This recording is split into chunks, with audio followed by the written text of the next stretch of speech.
Childhood obesity is the #1 public health problem in our country. What we're seeing in children today is going to manifest in chronic diseases in adults in the future. America is fat and getting fatter, and unfortunately, that includes our children. Over the last 3 decades, obesity rates have doubled for children aged 2 to 5, and for those 6 to 11, they have tripled. His regular pediatrician told me, your son is overweight. He weighs what a 7-year-old should weigh. She's like, if you don't change the way you eat, you're going to die or something. I'm trying to think of how to put it into words how you feel when you know someone's looking at your child and maybe they don't see your child, they see the weight that your child has. Today, what fraction of American children aged 6 to 11 are either overweight or obese? 4%, 12%, or 20%? Today, almost 20%, 1/5, of American children aged 6 to 11 are either overweight or obese. So the number of kids with weight problems is now 5 times what it used to be. We have a very cheap, very tasty food all around us, available all the time, and marketed to us heavily. On the other side, we live in a world in which we have engineered physical activity out of our lives. The parents are very taken by surprise that their kid is actually not only at risk of developing diabetes, but is already along their way to develop diabetes.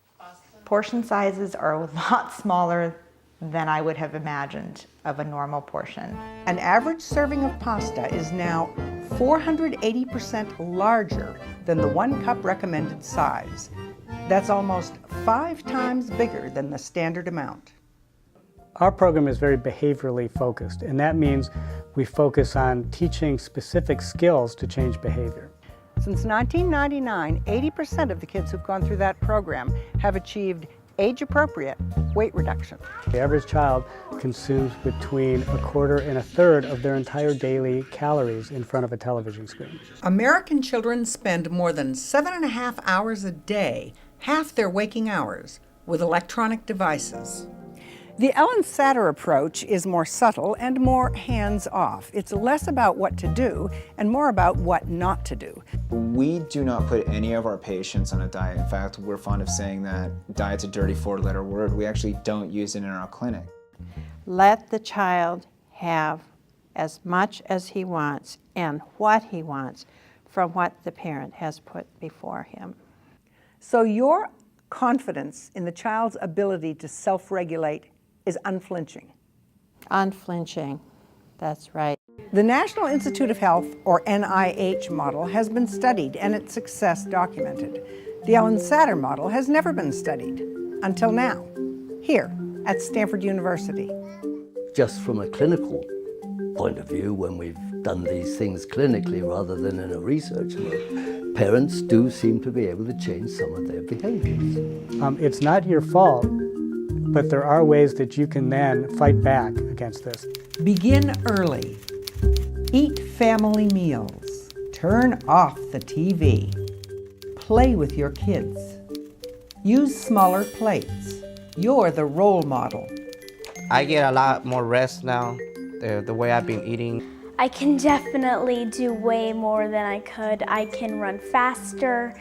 I can do a lot more things that my friends can. I just feel a lot better and healthier.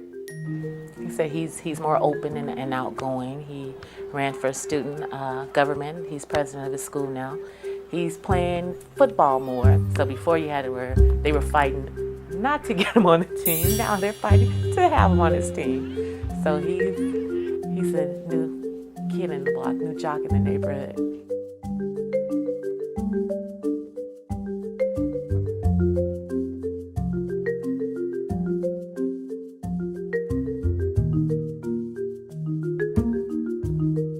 The Parent Survival Guide, Childhood Obesity, has been funded by a grant from the Health Trust and by additional support from Kaiser Permanente, Santa Clara, El Camino Hospital, First 5 Santa Clara, and the Mid-Peninsula Community Media Center.